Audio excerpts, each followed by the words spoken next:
তো চলে আসছি আপনাদের জন্য নিউ একটা ডেইলি ব্লগ নিয়ে। আর হ্যাঁ, ইজি একটা রেসিপি নিয়ে আসছি। তো ফার্স্ট থেকে শুরু করি আমরা।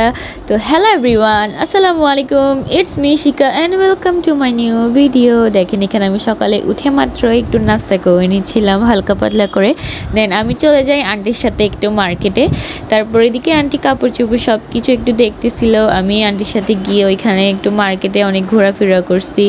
আর এখানে দেখেন আমাদেরকে একটার পর একটা দোকানদারে আমাদেরকে কাপড় দেখাচ্ছিল, বাট এখানে কাপড় কিছু আন্টির পছন্দ হয় নাই, তো তাই আমরা এখানে কিছু কাপড় দেখে দেন আমরা আবার দিক থেকে চলে যাই।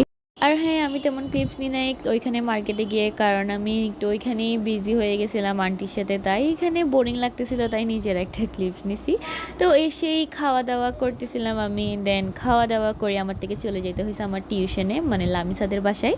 তো ওইদিকে লামিসাকে পড়াচ্ছিলাম। এখানে দেখেন লামিসাকে যখন দেখছে ভিডিও করতেছি ও হাসতেছে। তারপর এখানে খালামণি আমাকে নাস্তা করতে দেয়, তাই নাস্তা করে আমি চলে যাই আমার আবার অন্য একটা টিউশনে। আমি এখন নিউ একটা টিউশন নিছি, সো আমার এখন দুইটা টিউশন। তো এখানে দেখেন ওকে আমি পড়াচ্ছিলাম, আর ও মানে এত যে মজা করে, মানে ও আমাকে কোনো মতো ভয় পায় না। তো তা ওই জন্য আমার একটু কষ্ট হয়ে যায়, বাট সমস্যা নাই, ছোটো বাচ্চা, তাই আস্তে আস্তে ঠিক হয়ে যাবে। আপনাদেরকে একটা মজার ব্যাপার বলি, ও আমাকে আরও ভয় লাগায়। আমি যখন ওকে বলি যে আমি তোমাকে মার দিব, ও আমাকে বলে তুমি আমাকে মারলে আমি আমার আব্বুকে বলে দিব। তো এরকম করতে করতে ওকে আমি, তাও হালকা পাতলা এখন ও আস্তে আস্তে ঠিক হয়ে গেছে। তো যাই হোক, আমার স্টুডেন্ট দুটোই কিন্তু অনেক বেশি ভালো। তারপর বাসায় এসে দেখি এই অবস্থা দেখেন, মানে এই বিড়ালটা আমাদের বাসায় কেমনে যে ঢুকে গেল আমরা নিজেরাও বুঝতে পারছি না। পাপারা যাচ্ছিল বাইরে, আর এখানে দেখেন ও এসে আমাদের বাসা থেকে কোনো মতে বের হতে পারতেছে না। মানে আমাদের পুরা রুম পুরো সব কিছু অগোছালো হয়ে গেছে, এদিকে জিনিস ওইখানে ফেলে দিছে, কিন্তু তাও ওকে বের করতে পারতেছি না, কারণ বিড়ালটা ছিল প্রেগনেন্ট। মানে বিড়ালটা প্রেগনেন্ট ছিল, যার কারণে এখন মানে ও কারো না কারো বাসায় ওর বেবিগুলোকে জন্ম দেওয়ার জন্য মানে ঠিক কারো না কারো বাসা লাগতেছিল। দ্যাটস ওয়াই ও এখন আমাদের বাসা থেকে কোনো মতে সরতে চাচ্ছিল না। এর পরের দিনই দেখতেছি ওর বেবি হয়েছে, কিউট কিউট 4টা বেবি হয়েছিল, বাট আমাদের বাসায় না, ও বাইরেই দিছে। বাট ও আমাদের এখানে সবসময় থাকে বিল্ডিংয়ে, তাই ওকে আমরা ঢুকতে দিই, বাট ও এখন যখন প্রেগনেন্ট তো ওকে আমরা ঢুকতে দিই না। আর যাই হোক, তো এখানে ফাইনালি পাপা ওকে অনেক কষ্টের পরে বের করে দিছিল। দেন এরপর এখানে আমরা তো পুরা ভয় পেয়ে গেছিলাম, কারণ আমার থেকে বিড়াল অনেক বেশি ভয় লাগে। আর এখানে দেখেন আমার পুরো তখন ঘুমের থেকে উঠছে, টিউশন থেকে এসে আমি ঘুম একটা দিছিলাম, আর আমার এখানে দেখেন চোখ মুখ সব ফুলে আছে। তারপর ঘুম থেকে উঠেই আমার থেকে হঠাৎ করে শর্মা খাওয়ার ক্রেভিং হয়। দেন আমি আম্মুকে বলি যে আমার থেকে শর্মা খাইতে ইচ্ছে করতেছে। তারপর আম্মু এখান থেকে মাংস বের করে এখান থেকে একটা পিস নাই আম্মু বুকের সাইডটা, তো নিয়ে ওইটাকে ভালো করে ওয়াশ করে রাখে। তারপর এদিকে আম্মু পরিমাণ মতো ময়দা নিয়ে নিচ্ছিল। আমরা যেহেতু বাসায় মেম্বার 5 জন আছি, তো ওই অনুযায়ী আম্মু নিয়ে নিচ্ছিল। তারপর এখানে আপনারাও কিন্তু আপনাদের পরিমাণ অনুযায়ী এটা এরকম ইউজ করতে পারেন। তো আমি আপনাদের সাথে একটা হোমমেড শর্মা রেসিপি শেয়ার করতেছি, অ্যান্ড এটা কিন্তু আপনারা যদি ট্রাই করেন আপনার থেকে অনেক বেশি মজা লাগবে। তারপর এখানে আম্মু একটু লবণ দিয়ে দেয়। দেন লবণ দেওয়ার পরে তারপর আম্মু এখানে পরিমাণ মতো চিনিও দিয়ে দেয়। তো আপনারা কিন্তু মানে সব কিছু পরিমাণ মতো দিবেন। তো এখন দেখেন এখানে আম্মু সবগুলো চিনি দিয়ে এখন ওগুলোকে ভালো করে মিক্সড করে নিবে। ও হ্যাঁ, পাউডার দুধ দিতে কিন্তু ভুলবেন না, তো এটা মাস্ট দিবেন, না হলে ফ্লেভারটা আসবে না। তারপর যেটা মোস্ট ইম্পর্টেন্ট, ইস্ট ইস্ট ছাড়া কিন্তু এটা হবে না শর্মা, ইস্ট ছাড়া তো জীবনেও হবে না। তো মাস্ট ইস্টটা অবশ্যই দিবেন, যেটা একদম বেশি ইম্পর্টেন্ট ইস্ট। তো এখানে আম্মু 1.5 চামচ মতো ইস্ট দিয়ে দিছে, অ্যান্ড হালকা করে মিক্স করে ফেলতেছে। এখন ফার্স্ট এমনিতে নর্মালি এরকম হাত দিয়ে মিক্সড করে ফেলছে, তারপর একটু করে তেল দিয়ে তারপর আস্তে আস্তে করে সবগুলো ভালো করে মিক্সড করে ফেলতেছিল। অ্যান্ড আপনারাও কিন্তু সেম এইরকম রুলসগুলাই ফলো করবেন। তারপর এখানে দেখেন আমাদের ডোটা কিন্তু আস্তে আস্তে রেডি হয়ে যাচ্ছে। তো আম্মু সব কিছু আস্তে আস্তে করে করতেছিল, তাড়াহুড়া করলে কিন্তু হবে না, এমন কাজে তাড়াহুড়া করা যায় না। তো এখানে আম্মু আস্তে আস্তে করে সব কিছু করতে করতে এটাকে এখন, তো ওটাকে আমরা 1 ঘন্টা বা 1.5 ঘন্টার জন্য রেখে দিয়েছিলাম, কারণ ইস্টটা যেন ভালোভাবে ফুলে যায়। আপনারা যত 2 ঘন্টা রাখলে আরও বেশি ইস্টটা ভালো করে ফুলে উঠবে। তো আপনাদেরকে অবশ্যই আমি দেখাবো ফুলে ওঠার পর কেমন লাগে। তো যাতে ভালো করে ফুলে উঠতে পারি তো ভালোভাবে মেখে নেবেন আপনারা। দেন এটাকে আম্মু এখন সুন্দর করে একটু তেল দিয়ে রেখে দিচ্ছিল। তারপর এর মধ্যে একটু চকলেট খাই, এটা সাইকা আনছিল স্কুল থেকেও আসার টাইমে, তো এটাও একটু খেয়ে নিচ্ছিলাম। তারপর আম্মু আবার এখানে দেখেন চিকেনগুলোকে মেরিনেট করে নিবে এখন। তো ফার্স্টে এখানে আদা রসুন দিয়ে দিচ্ছে চিকেনে, আর হ্যাঁ চিকেনগুলো কিন্তু ছোট ছোট করে কুচি কুচি করে কেটে নেবেন। তারপর এখানে আদা রসুন দেওয়ার পরে সয়া সস দিয়ে দিছে, অ্যান্ড আপনারা কিন্তু মজার জন্য সব কিছুই দিতে পারেন। তারপর এখানে মশলা, পরিমাণ মতো মশলা, হলুদ, মরিচ সব কিছুই এখানে আম্মু দিয়ে দিচ্ছিল। তারপর সব কিছু দেওয়ার পর এখন লবণ দিয়ে দিবে, যেটা ছাড়া কোনো কিছুই খাওয়া যায় না, যেটা বেশি হলেও ভাল লাগে না, কম হলেও ভাল লাগে না। তো এখানে আম্মু এগুলো দিয়ে দিচ্ছিল। তারপর দিয়ে দিচ্ছে ম্যাজিক মশলা, এটা কিন্তু আপনারা চাইলে দিতে পারেন, না চাইলে নাও দিতে পারেন, এটা আপনাদের মন মতো একদম। তারপর এখানে আম্মু একটু দিয়ে দিচ্ছে ব্লেন্ড করা কালো গোলমরিচ।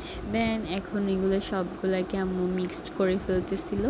দেখেন এখানে ভালো করে মিক্সড করবেন। আম্মু যেহেতু এটা আমাদের জাস্ট ফ্যামিলি মেম্বারদের জন্য বানাচ্ছিল, তো এখানে আমি জাস্ট আম্মুকে বলছি আগে অল্প করেই বানাতে, তো ওই জন্য আমরা জাস্ট এক পাশটাই নিয়েছিলাম, বুকের সাইডটা, তো এটা দিয়েই করতেছিল। আপনারা চাইলে আপনাদের ফ্যামিলি মেম্বার অনুযায়ী করতে পারেন। তারপর এখানে আম্মু একটা ফ্রাই প্যানে তেল দিয়ে দিছে, অ্যান্ড তেলে এখন আমরা চিকেনগুলোকে ফ্রাই করে ফেলবো দেখেন। আর হ্যাঁ এটা কিন্তু প্রায় চিকেন ফ্রাইটা হওয়ার পর একটু গ্রিল গ্রিল ভাইবস আসে, গ্রিলের মতোই স্মেলটা আসে, অ্যান্ড খাইতেও কিন্তু অনেক বেশি মজা। আমি তো এটা শর্মা বানানোর আগে এমনিতেই একটু একটু করে খেয়ে ফেলতেছিলাম, মানে এটা টেস্ট লাগতেছিল, মেরিনেটটা ভালো হয়েছিল, তাই মেরিনেট করাটা হচ্ছে মোস্ট ইম্পর্টেন্ট। আর হ্যাঁ আমি কোনো রেসিপি ব্লগার না, দ্যাটস ওয়াই আমার বলতে যদি রেসিপি বলতে কোনো ধরনের প্রবলেম হয় বা কোনো ধরনের মিস্টেক হয়, আপনারা অবশ্যই আমাকে কমেন্ট করে জানাতে পারেন, কারণ ভুল থেকেই তো মানুষ শিখে। সো এটাতে কোনো দ্বিধাদ্বন্দ্ব নেই, আপনারা আমাকে অবশ্যই বলতে পারেন। আমার ডেলি ব্লগের মধ্যে এটাও পড়ে, দ্যাটস ওয়াই আমি একটু আপনাদের সাথে একটু শেয়ার করি, আমি কী করি না করি সব কিছুই আপনাদের সাথে একটু শেয়ার করতে চাই, দ্যাটস ওয়াই এই ভিডিওগুলো করে আপনাদের সাথে শেয়ার করা। তো দেখেন এখানে আমি কথা বলতে বলতে আম্মুর অলরেডি অনেক কাজ হয়ে গেছে, এগুলা এক সাইডে ফ্রাই হয়ে গেছে, এখন এগুলাকে জাস্ট উল্টাই দিবে। তো এগুলো ফ্রাই হতে হতে অন্য সাইডে আম্মু মিওনিজ বানানোর জন্য ডিম সিদ্ধতে দিয়ে দিছিল 2টা ডিম। তো 2টা ডিম এখানে সিদ্ধ হয়ে যাচ্ছে। একটা ওইটাতে পলিথিন করে দিছে, কারণ ওইটা একটু পরে ফেটে গেছে, দ্যাটস ওয়াই ওইটাকে আম্মু পলিথিন করে দিছে। আপনারাও কিন্তু এই ট্রিক্সটা ইউজ করতে পারেন ডিম ফেটে টেটে গেলে। তো এখানে দেখেন আম্মু এগুলো সবগুলোকে চেঞ্জ করে দিচ্ছে। অ্যান্ড লুক অ্যাট দিস, মাশাল্লাহ মাশাল্লাহ, এটা কিন্তু ফ্রাই হওয়ার পর অনেক বেশি সুন্দর লাগতেছিল দেখতে। এটা এখনও পুরোপুরি ফ্রাই হয় নাই, এতটুকুতেই সুন্দর লাগতেছে। দেন এগুলো হতে দিয়ে আম্মু অন্য সাইডে দেখেন এখানে শসা গাজরকে একদম কুচি কুচি করে, তারপর পেঁয়াজকেও মেশিন অনুযায়ী সব কিছু কেটে দিছে আম্মু। তারপর এখানে দেখেন এখানে 2টা ডিমগুলোও সিদ্ধ হয়ে গেছে, এখন আম্মু বানাবে মেয়োনিজ। তো এখানে আম্মু মেয়োনিজ বানানোর জন্য আগে রসুনগুলাকে কুচি কুচি করে কেটে নিয়েছে। তো এখানে আম্মু একটা একটা ডিম দিয়ে ব্লেন্ড করতেছিল। তো এখানে দেখেন ডিমটাকে ভালো করে ভেঙে দিয়ে দিছে, তারপর চিনি পরিমাণ মতো চিনি দিবেন। অ্যান্ড হ্যাঁ এখানে কিন্তু লেবুর রসটাও দেওয়া বেশি ইম্পর্টেন্ট, লেবুর রসটা ছাড়া এটা মজা হয় না। তারপর এখানে পাউডার দুধ দিছে আম্মু, আপনারাও পাউডারের দুধ দিতে পারেন, মানে গুঁড়া দুধ। তারপর এখানে লবণ দিয়ে দিছে পরিমাণ মতো, অ্যান্ড এখানে আর দেওয়া বাকি ছিল তেল। তো এখানে আম্মু তেলটাও দিয়ে দিচ্ছে, সবার লাস্টে দিবে লেবুটা, তো আপনারাও কিন্তু লেবু দিতে ভুলবেন না। তো তারপর আর কি, তারপর এখানে আম্মু এখন লেবুটা চিবিয়ে দিচ্ছিল, দেন পানিও দিছে হালকা করে, বেশি পানি দিবেন না, আবার বেশি পানি দিলে কিন্তু মজা চলে যাবে। তো দেখেন এটা এখন একদম পারফেক্টভাবে রেডি। আর আপনারা চাইলে কিন্তু টমেটো সসটা আগেও দিতে পারেন, না হয় পরেও দিতে পারেন। তো এখানে আম্মু একেবারে ব্লেন্ড যখন করতেছে ব্লেন্ডারের টাইমে দিয়ে দিচ্ছে। তো আপনারা চাইলে কিন্তু ব্লেন্ড করার পরেও দিতে পারেন, এটাতে কালারটা একটু সুন্দর হয় মেয়োনিজের, এর থেকে বেশি কিছু না। তারপর এখানে আম্মু দেখেন ব্লেন্ড করে নিচ্ছে, আর দেখেন ব্লেন্ড করার পর মাশাল্লাহ, মানে দেখতে যতটা সুন্দর লাগতেছে মেয়োনিজটা কিন্তু খাইতেও ততটা বেশি। আর দেখেন কতটা সফট হয়েছে, মানে একদম সব কিছু পারফেক্ট হলে আপনাদেরটা এরকম যখন হবে সফট সফট, আপনারা বুঝতে পারবেন যে আপনাদের মেয়োনিজ রেডিটা পারফেক্ট হয়েছে। আর ওই যে দেখেন আমি যে 2-3 ঘন্টা ডোটা রাখছিলাম, দেখেন ইস্টের কারণে কতটুকু ফেপে গেছে, অ্যান্ড ফুলেও গেছে এটা। অ্যান্ড আপনারাও কিন্তু এরকম রাখবেন 2 ঘন্টায়, 1.5 ঘন্টা 2 ঘন্টায় বেস্ট হচ্ছে। আর আমি সব কিছু এগুলো আম্মুর রেসিপিটাই আপনাদের সাথে শেয়ার করতেছি, আমি তো নিজে রান্না করতে পারি না, দ্যাটস ওয়াই আমি আম্মুর সব কিছু রেসিপি আমি আপনাদের সাথে শেয়ার করতে চাই হালকা পাতলা করে। তো দেখেন এখানে আম্মু এটাকে ডোটাকে এখন ভালো করে আবার একটু মেখে নিচ্ছিল। তো এখন আম্মু ডোটাকে এখন ভাগ করে নিচ্ছে ছোট ছোট করে, বড় থেকে এখন ছোট ছোট করে ডোটাকে ভাগ করে নিচ্ছিল। তো এখানে 6টা ডো হয়েছিল ছোট ছোট। তারপর যেভাবে রুটি বা পরোটা বেলা হয় ওইভাবেই বেলে নেবেন, একদম ইজিভাবে, জাস্ট হালকা করে ময়দা দিয়ে এমনিতে রুটি বা পরোটা যেভাবে বেলা হয় ওইভাবেই বেলে নেবেন। দেন এখানে যে চিকেনগুলো ফ্রাই করা হয়েছিল ওইগুলোকে আমি ছোটো ছোটো করে কুচি কুচি করে কেটে নিচ্ছিলাম। দেখেন এটাকে কিন্তু সুন্দর করে ছোটো ছোটো করে কুচি করে নেবেন আপনারা, অ্যান্ড আমিও এটাকে সুন্দর করে কুচি কুচি করে কেটে নিচ্ছিলাম। তারপর এদিকে আমি কথা বলতে বলতে দেখেন আমার রুটি বেলাও হয়ে গেছে, এখন জাস্ট এটাকে তাওয়াতে দিয়ে ভালো করে ছেঁকে নেবে। তো দেখেন এখানে এটা কত সুন্দর লাগতেছে, এখন ফাঁপা ফাঁপা হয়ে এখন এটা জাস্ট ফুলে উঠবে। তো ঢাকনা দিতে কিন্তু ভুলবেন না, যাতে এটা ভালো করে ভিতর থেকে ফুলে ওঠে, ওই জন্য ঢাকনাটা দেওয়া উচিত। তো দেখেন মাশাল্লাহ রুটিটাকে দেখতে কত সুন্দর লাগতেছে। আর এখানে আমার কুচি কুচি করাও হয়ে গেছে, চিকেনগুলোকে আমি সুন্দর করে কুচি কুচি করে কেটেও নিছি। দেখেন দেখতে কতটা লোভনীয় লাগতেছে না? তারপর দেখেন এখানে রুটিটা সুন্দর করে হয়ে গেছে, অ্যান্ড আপনারাও কিন্তু এভাবে সুন্দর করে ভেজে নেবেন। তারপর এখানে এখন পাপা আম্মুকে হেল্প করার জন্য উঠে গেছে, তো শর্মাটা এখন পাপা বানাবে, আম্মু সব কিছুই রেডি করে দিছে। আর এখানে আমি সুন্দর করে 6 ভাগে ভাগ করে চিকেনগুলাও রেখে দিছি। দেন দেখেন এখানে পাপা আগে পরোটা না, রুটিটাতে আগে সুন্দর করে মেয়োনিজ দিয়ে দিচ্ছিল বেশি করে। আমরা যেহেতু মেয়োনিজ অনেক বেশি পছন্দ করি, তো আগে মেয়োনিজ দিয়ে দিচ্ছিল ভালো করে বেশি করে। তারপর এখন এখানে মেয়োনিজ দেওয়ার পরে শসা দিয়ে দিচ্ছে সব জায়গায়, এখন শসা।